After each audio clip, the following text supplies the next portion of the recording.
Hey, welcome to the first episode of Alfatron Chats.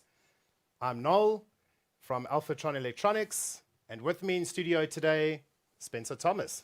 Spencer, Hello. welcome to the show. Thank you very much. Hello, everybody, and welcome to one of the first episodes of many. Absolutely many, Yeah. yes. Spencer, thanks for joining us.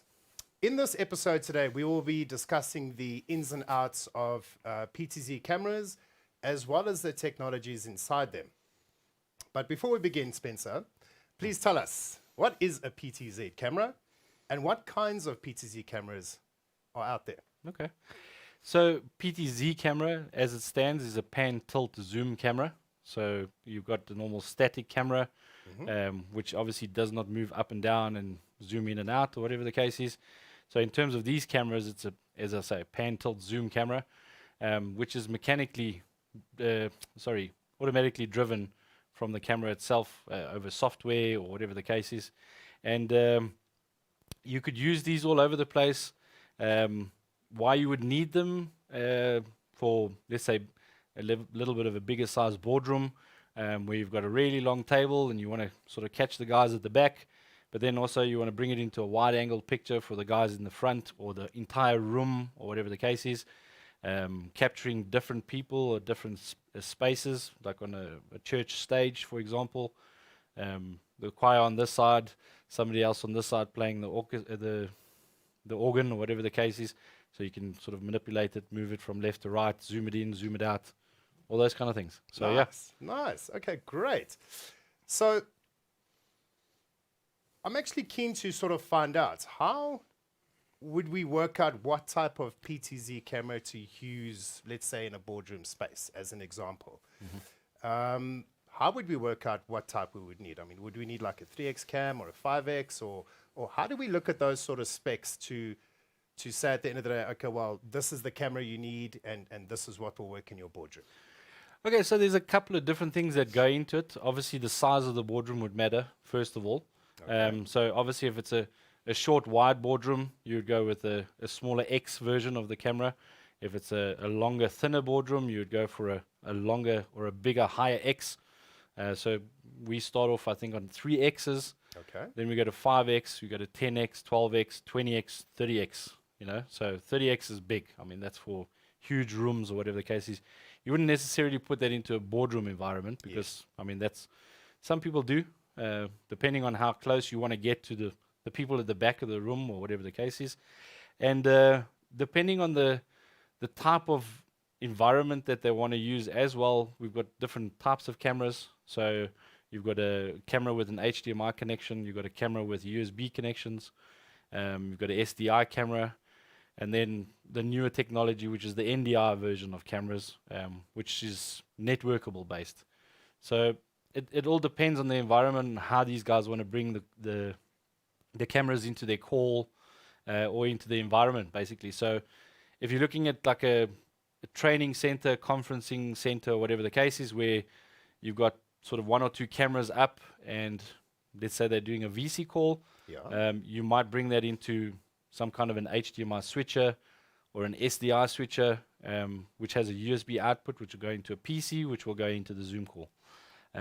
If you're looking at, again, conferencing sort of venues where you've got a guy speaking and the camera is on him so that obviously the people right at the back can see him on the big screen, which will be like an HDMI connection as well, or an NDI connection, because you can all run that all over network cable, bring it into the software that's obviously managing the conference or whatever the case is. And then obviously the smaller boardrooms where a USB connection from the camera extended up into the table, into the laptop, to give you your ability to bring the camera into the Zoom call, the Teams call. Okay, so there's not really any set sort of formula to work out what sort of camera to use in a given space, right? You kind of just have to sort of play it by ear kind of thing? Or? Yeah, so in terms of the type of camera, maybe not, because it obviously depends on what they want. Okay. But in terms of if you talk about a formula, so what we have like on the camera's web page, we've got a camera calculator. So we've got all the different X versions or optical X versions of the cameras, and you give the object distance basically. Oh, So, right. for example, if this camera is, let's say, 5 meters away, Yeah. or at the beginning of the room, and the person that you want to have on as the object is 3 meters away or 2 meters away or whatever the case is, you can type that information in, and it'll give you a wide or a tele, which is obviously all the way zoomed in, or a wide, which is zoomed out, Right. sort of distance. Okay. So it'll give you a 16 by 9 sort of calculation. So I don't know, just for an example, if you've got a 5x and you want to do 3 meters away or whatever the case is on full tele, it's going to give you a picture of, let's say, our face. So it'll be like a 0.5 meter by 300, Yes. for example. If it's full zoomed, which is right back on wide, it'll give you a 2.5 meter or a 3 meter by 1.8 meter or something like that. Oh, right. So there's a little bit of a calculation involved there Okay. to get that right, because different cameras with the different X value has different degrees on it. So Oh, okay. you got a 5X that has a certain degree, a 10X, a 12X. Is this the field of view? Yeah, the degrees? field of view degree, Okay. basically. All right. So with working out that degree and your distance of your object, you can sort of get an image size that you'll know. So Oh, yeah, on a stage, for example, if you want to go and see the whole stage, which is a 12-meter stage, for example, and you've got a 30x 25, 30 meters away or whatever the case is, you can kind of work out that calculation, and you can see on wide how much of the stage you'll get and how much you'll get on full tele or half tele. You can work it out, kind of thing. oh, fantastic. So yeah, there's a little calculation there that we've done for the guys, Okay, and so you can work it out. fantastic. So what we'll do, guys, is we'll drop that link in the comments so you guys can check it out later. Okay, yeah. Is this something that we did, or is it? Just Yeah, a yeah, general it's a camera calculation that the tech guys we put together. We did it. Nice. Very yeah, cool. as Alfatron. So Nice. yeah, it's a little calculation. It's a very basic little Excel spreadsheet. It's nothing fancy, but it gives you the right calculation for our cameras in those distances. Wonderful. More free stuff from Alfatron, guys. Lovely. So Yeah. I also want to find out quickly as well, Spencer, when these cameras have been installed, is there sort of like any software that needs to be used, or is it plug and play, or how do we get the Okay. camera to work? So look, a lot of the times plug and play, but if you want to kind of control the camera in the environment, firstly there's a remote in the box. If you're close enough, like we are to this camera, we can kind of have little presets set up on the remote. Right. And you press preset 1 or 2 or 3, and it'll move it around the room or whatever the case is. Okay. On most of our cameras, other than the entry-level PTZ cameras, is there an IP port on the unit, Nice. which you can go into the IP address of the unit, and it's got a preview interface with a little sort of like digital management console. Okay. Allows you to go left, right, up, down, save some presets, whatever the case is. So you can adjust it that way as well. Okay. Other way of doing it, once it's installed and it's got all the cables connected up, either RS-232 cable for the tech guys, or the IP cable for the tech guys as well. You can bring that back to the sort of desk wherever you're getting everything controlled from. And we have what we call camera controllers. So we have an IP controller and a RS controller. And that allows you to pick up all the cameras, select the camera you want, move the joystick up, down, left, right, whatever the case is, and you can obviously see the preview screen for the camera, and you can see where it's going around the room. Nice. So yeah, there's kind of different ways of doing it. And then obviously, I mean, the last would be in a boardroom environment, you'd have a third-party device driver, which will allow you to send commands to the camera by a touch of a button on a touch screen or something like that, or sort of a semi-voice automated system as well, because these are not voice activated. So you can set up presets aligning up with, let's say, the DSP in the room's microphones in the room. And then obviously once microphone 1 or 2 or 3 is activated, it can send it a preset to go to preset 1 or 2 or 3. Nice. And move it around the room. So yeah, there's Nice. multiple different ways of how to control it once it's Plenty installed. ways to skin a cat, guys. Yeah, that's it. Okay, thanks for that, Spencer. So you mentioned earlier that there are many kinds of PTZ cameras that all adopt certain protocols and technologies. You mentioned Yep. HDMI, SDI, NDI. Okay, so Can we please go through some of these technologies just very briefly that you and I will find on our range of Alfatron PTZ cameras? Okay. So if we go right from the beginning, we've got the standard entry-level cameras, which is a USB 2 adaptation on the back. Okay. So standard PTZ camera, 3x, 5x, 10x, which has a USB 2 connection that you can kind of plug straight into a PC and manipulate it, control it, do whatever you want, and bring that into a Teams or Zoom call. One up from there, we have what we call the dash cam range, Yes. which is also USB, but it's got a USB 2 and 3 on the back, so whichever one you want to use. And it's also got an HDMI output, so you can take that to a switcher or whatever the case is for the guy that's got a console that's got multiple cameras and whatever. Okay. Then we'd go from there, we'd go to what they call an SDI camera, Yes. so 3G SDI. So that's like a coax cable. This, in terms of these type of cameras and cameras around for a long time, that's the legacy connection. The SDI is legacy. It's been around for years. Okay. All right. Different types of SDI, 3G, 6G, 12G, different resolutions as well. We do 3G SDI, which is a 1080p 60 resolution. Nice. And yeah, that again would also go back to a switcher. So what they would call a switcher with SDI inputs, multiple cameras. The guy can control it, fade it, switch it, whatever the case is, and push it into the room. Ooh. That also has a USB 3 connection on. So if you're close enough, or you can extend that USB 3 connection, you can bring that SDI camera into your PC or your laptop for broadcast softwares, different broadcast softwares. And it's also got an HDMI on it as well. The nice thing with all our cameras, and especially these ones, is that the SDI, USB 3, and HDMI all send out the same physical signal at the same time. Oh, right. So not one or the other. They all send out the same signal at the same time. So you just choose what interface you want to Yeah, use. and you USB, just choose. HDMI. So what the guys would do is, let's say there's an SDI camera close enough, they'll put the SDI straight through to the switcher. The HDMI will maybe go to a monitor where the guy is controlling, so you can have a look and see what's happening. Oh, right. And then the USB connection can go into the guy's PC, which is the video mixer guy, which is sending it out to a YouTube stream like we're doing right now. Oh, fantastic. So we're using the 10x or the 5x dash cam, Uh-huh. and we've just got a USB 3 cable straight into the PC, running our broadcast software, and pushing that out to YouTube. Awesome. And that's it. That is so easy. See, guys, we're actually using our own product in these streams. Yeah.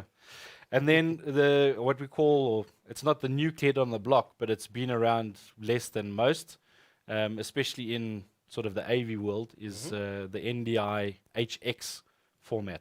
Oh, right. So yes. NDI HX is just a normal RJ45 LAN connection cable. You plug it into the back of the guy. It's power, it's control, it's video. If you've got an audio input into the camera as well, it'll bring your audio back on that same stream as well. All over CAT. All over CAT. So it's all on the local network. Nice. You would bring that in again into your broadcasting software. There's Teams and Zoom at this stage. You've got a connection for that as well. So you can bring your NDI camera into your Teams or Zoom call as well. And then push it out to wherever you want. So NDI it's a great technology. We say it's new, but it's been around for a long time. So NDI itself is a broadcast quality technology. All right. But what most of the cameras like we use is called NDI HX. So it's the same stream or whatever you can call it, but it's a compressed version of that stream. So it's a H.264 stream. Cool. And they did it so well that they've actually taken, let's say the original NDI stream is whatever it was, 100 megabits or whatever the case is, and they've compressed it correctly down to 15, 20, 30 megabits per second. Wow. So they've really done their job well there in compressing it correctly. And it looks the same and it sounds the same. There's no stutter or anything like that. 100%. That's pretty cool. It all works over a basic gigabit network. So I mean, if you go any less than that, obviously you're going to start running into problems. Yes. I mean, the exercise is you can't put that much water through that much pipe. Yes, It's going absolutely. to be difficult. Absolutely, yes. So what we say in South Africa is a buffer. So it's going to start buffering and then pushing And the then push it through. yeah. Okay, well, we definitely don't want that. Yeah. So how does HDBaseT fall into this? So HDBaseT is obviously one of the cameras that we do as well. So it's a little bit of a different format. So HDBaseT for us would be more towards, again, the AV side of it. You can do it in houses of worship as well. If you want to get that cable max about a 70 meter run, and that will allow you to bring, again, a single cat cable through to your control system or whatever the case is with one of our little receiver boxes. Okay. So HDMI extender receiver boxes. And the cat would come in there. You would power up the box, which did in turn power up the camera. It will obviously bring your video back into the box, converts to HDMI into your switcher again. And you can also have RS-232 running through that HDBaseT connection for control of the camera as well. Right, yeah. Yeah. Okay. Those cameras have a IP connection on them as well for control and streaming capabilities and all that, and an audio input as well. So you can do all of that on the camera as well. Wonderful. That is amazing. Yeah. So I want to ask you a question as well with regards to USB 2 and USB 3. Okay.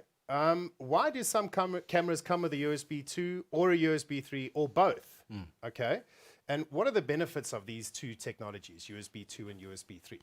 So it's just the difference, probably more in terms of the speed and the resolution that it can produce. Okay. So USB 2, I think, if I'm not mistaken, is up to about 400 megabits per second data transfer to and from. And on our USB 2 cameras, you can get up to 1080p 30 frames per second on that stream.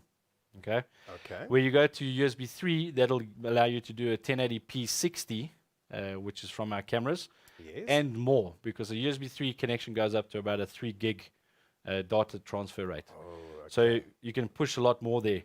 A USB 3, in terms of pretty static cameras, but it's a static, but it's got auto framing in it, which is called our Holla. Yes. That has a USB 3 connection in it. So that brings power into the camera, and then a USB 3 connection, which is a 4K camera, auto framing. So it has the capabilities of pushing that speed and that data transfer back to your PC and whatever the case is. Okay. It's got a microphone built in, so it's doing a full duplex almost in terms of to and from information.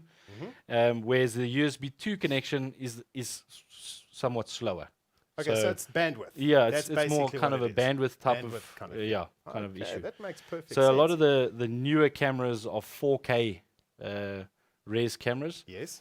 and so the Holla, which is a static auto framing camera, and then lastly on our list is the 4K 12x 4K camera. Okay, and that has a USB 3 connection as well, which allows you to bring it into your laptop, and it has an HDMI output, which will obviously give you 4K onto a monitor or whatever the case So is. that leads me to the next question. So if we have USB 2 and USB 3, what's HDMI for then? It's becoming something of a less used format, but you still got the HDMI coming back to a monitor or a projector or to a switcher or whatever the case So that is. could go to like a local Yeah, monitor. local monitor, whatever the Okay. case is. You're obviously extending HDMI over distances that you couldn't really do on USB 2 or Yes. USB 3. Again, that's changing. USB 2, you can do up to 50, 60, 70 meters. USB 3, a little bit less. They're still trying to work that out. I mean, we've got USB extender cables that we've got in our Alfatron range that we use with the cameras. And they up work to really well. up to a 15 meter on USB 3 as well as USB 2. And then something new that's coming for our Alfatron range is a USB 2 extender over CAT, which will be about a 50 meter extension on CAT, which is Sure. great. That gets So over that limitation. That cable. It almost gets over that HDMI 70 or 100 meter yes. sort of limitation per se. But I mean, the new stuff that's coming around a lot lately, where the HDMI extensions are getting further. Yes. You're getting to the AV over IP side, which still relies on HDMI to give you the picture to the monitor. So there's no USB involved there. It's just network cabling and HDMI cables. So there's still relevance in terms of the HDMI running around. Ah, So fantastic. so definitely. Okay, so I also want to find out quickly, I myself personally don't know much about SDI and NDI. So can you sort of get us clued up? As I know you did touch on it a little bit early on in the show, but I'd really like to sort of get to the nitty-gritties of SDI and NDI. Okay. Can you explain what that is to us? Okay, so look, I mean, difference between NDI and SDI fundamental is cable versus, well, coax cable versus network cable. So SDI cable is normal RJ6U cable. Okay. You know, like your Standard TV satellite aerial cable kind yeah, of thing. satellite cable. Satellite cable, right?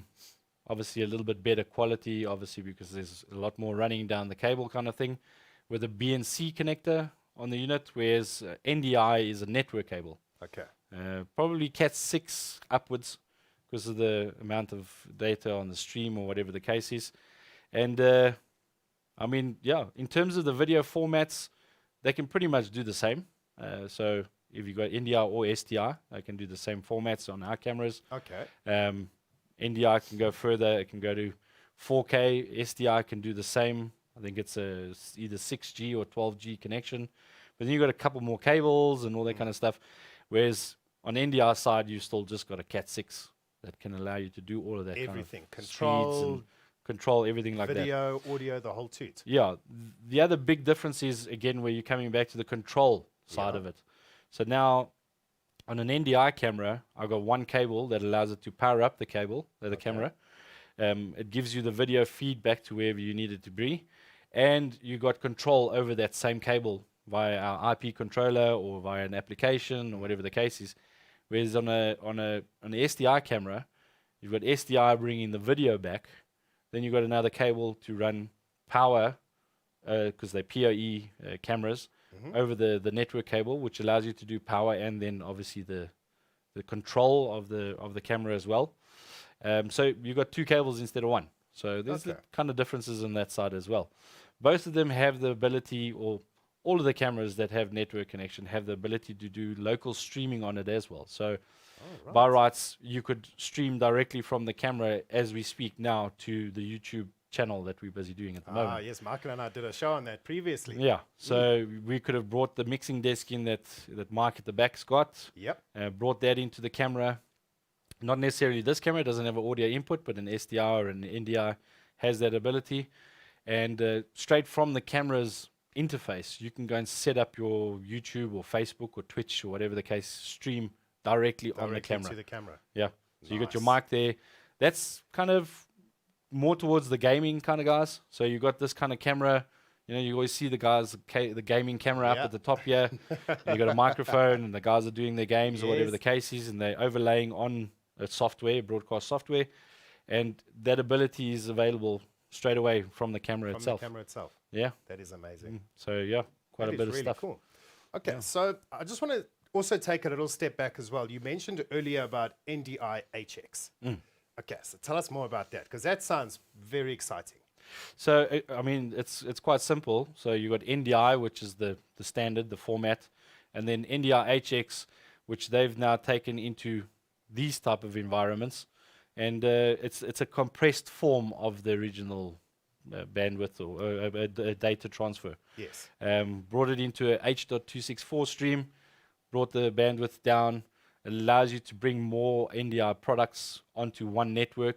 Oh, right. So now on a gigabit network, basically you can run 5, 6, 7, 8 cameras, all on NDI all on Ethernet cables straight into PoE injected network switches, and away you go. You don't have to have any other cables available for that. So I mean, if you want to go and sort of go into full detail on the NDI HX, you can go to their website, definitely. Okay. We speak to guys all the time, and if they want more information, go to the NDI website. I think we can post it into our chat as well. Yeah, we'll put that in the comments for you guys. Yeah, and you can go and read up on it. It's amazing. They've just released NDI 5, which is apparently a world changer. There's a lot of new stuff happening in there, and just the NDI platform has grown massively. So to give you an example, one of the softwares we use is OBS. You've got an NDI plugin into OBS. Oh, So we yes. can now bring Okay. our NDI cable into the network switch, PCs in the network switch. You can bring that NDI camera into the OBS software via that plugin. And then there's other softwares that you can also bring into these um, broadcast softwares, Pro Presenter or Adobe Suite or anything like that. So any Yes. presentations or whatever the case is, it doesn't matter what it is. They have also NDI plugins, so it's all just over the network, and you just bring them all into the broadcast and do whatever you Sure. need to do. It's So easy. NDI is a big changer. One of the guys that we have been certified, not necessarily from a camera point of view in terms of Ethernet, because it don't need certification in that sense, Okay. but the NDI side and then the AV over IP stuff that we do is the guys from Netgear. So they've just launched a whole lot of new AV switches, and they have NDI presets or NDI, Wow. what do you call them, like little setups, and it's got everything in it, so it knows exactly what it needs to do. It's all set up correctly inside their switches. So That's very clever. yeah. That's So really clever. a lot of guys are going towards that. Okay. All right. So you also touched lightly a little earlier about controlling the cameras. So besides the supplied remote control in the box for these cameras, we do a really good IP controller. Okay. So can you Yeah. get into that for us a little bit, Spencer? Yeah, so the IP controller, it's nice, very intuitive, not easy, not difficult to understand. Little white silicone buttons on the unit, so when you press the button, it would light up green, so you know where you are. Oh, nice. And it allows you to do 4 quick cameras, and then obviously controlling over IP, you can do up to 250 odd cameras on one Sure. controller, because you can recall and you can bring up the cameras as you want. You can set up presets on the cameras, or each of them, the speeds, the white balance, the exposure settings, whatever the case is, you can do all of that, all from this controller. Wow, that is pretty cool. And it allows the guy to sit and manipulate what's happening in the conference or in the church sermon or whatever the case is, and move the presets to where they want it and whatever the case is. The nice thing with it is you don't have a guy standing there with a remote control, Yeah, can you imagine? first of all. And secondly, they go and set up those presets before the time. Yes. So you don't have a guy actually sitting there and the sort of somebody's telling him pan left, pan right, or whatever the case is. He's got presets set up. So he knows that choir singing, go to preset 1. Lady that's playing the piano, go to preset 2, whatever the case is. Go to a wide preset for the crowd, or whatever, or the audience. So it's quite cool. Cool. So presets are basically just stored positions Yeah. of the camera itself for quick access kind of thing. Not even positions, also lighting changes, aperture changes, iris changes, whatever. So, I mean, you could have, for example, I mean, it's not really specific, but you could have the camera having a certain preset that you would know that you would use in the morning, because there's a lot of sun coming into the room or whatever the case is. And so you'd have different settings set up on the camera. Oh, right. So it's not Yeah. just position of the camera. Yeah. It's also like white balance Yeah. and this and that. Yeah. Okay. How much the thing is open, the shutter is open, it's closed, zoomed and whatever all the that kind case of is. thing. Okay. And then one for afternoon, one for evening, because now you've got room lights opposed to natural light. light, yeah. So it changes all the time. that So is you fantastic. can't really document that too much in terms of actually putting it down, going, so this is the settings for low light, high light, medium light, whatever the case is. It's almost environment Specific. specific. Kind of thing. Yeah. Yeah. So That makes perfect I sense. mean, we've set this up for our room, but we could take this, literally move it out of here into our boardroom, which is a completely different lighting, and it'll look different. Yes. You know, so the quality will look the same, but then it might be more yellow, it might be more white, it might be more blue. It doesn't, you don't know. Okay, that's So, yeah. interesting, because I always thought that the presets were just the position of the camera. I didn't know that there was a lot more No, involved there's to other, that. there's other stuff. So That is pretty position cool. of cameras. So I mean, if you take a 30x, preset 1 is looking at the guy that's standing in the front, the presenter, and sort of chest high in his head. Preset 2 could be now he's moving out of the presentation stand and walking up and down the stage. So then you have to get bigger. So you're zooming and moving. So it's a whole lot involved there. Sure. Makes life a lot So easier, right? yeah. In terms of the control, we Yes. also have an RS controller. So Oh, even yes, though tell we us have about the that. IP controller, there's a RS version as well. So Okay. RS232 or RS485 and 422. Oh, right. So all the Okay. different formats. And that's a hardwired connection. So yeah. So that's even more basic than the IP controller because there's not much more that you need to set up there. Username and password and maybe some baud rates and whatever the case is. So it's not much. And allows you to do pretty much the same thing. In terms of the Visca side of it, we can control up to 7 cameras because that's the Visca standard. Yes. And there's something else called Palco D or Palco P, which allows you a little bit more cameras that you can set up as well. Okay. On the IP controller, you also have the ability to plug in RS232 as well. But then you would just need to change the mode of what the controller so it does. knows where to send the commands. Yeah. Oh, yeah. that's interesting. So That's very I interesting. know a lot of guys have purchased the IP controller having 232 cameras still in the environment, working with that IP controller because the next budget that comes in, they're going to change to IP cameras, for example. Yes. And then he's already got the controller, so you don't need to buy a controller and IP cameras. So, yeah. Oh, great. What a So way to yeah, save some they bucks for now. do it a little bit differently every time. Depends on, again, the environment and who's doing what. So, Absolutely. yeah. Absolutely. yeah. Okay, well, guys, what an interesting episode. Hope we managed to kind of answer any sort of questions you may have. If you do have questions, though, you are welcome to pop them below there in the comment section, and we will gladly answer them as soon as we can. Yep. Thank you very much for joining us today on our very first episode of Alfatron Chats. It was an absolute pleasure to be with you guys. Please don't forget to like and subscribe to our YouTube channel so you never miss new content come out. Hit the bell. Hit the Hit bell. that bell, guys, please. We love you. Show us some love, please. Yeah. Thank you. Would appreciate it. And also, guys, we do have a lot of other videos that we've previously done on our website. Please go to www.alpha-tec.co.za. Click on the training tab, and there's a whole host of videos there for you guys as well, all free. Or you can do alphatronelectronics.com. Yes, I was getting well. to that. Thanks, Yeah. Spencer. Yeah. Thank you so much for that. I'm blushing, right? I can feel it. But guys, again, thank you so much for joining us. Spencer, thank you very much for joining me in pleasure. studio today. An absolute pleasure to have you here. Thank you. Pleasure. Thank you, guys. Have See a you good soon. day. A good day. Thank you. Bye-bye.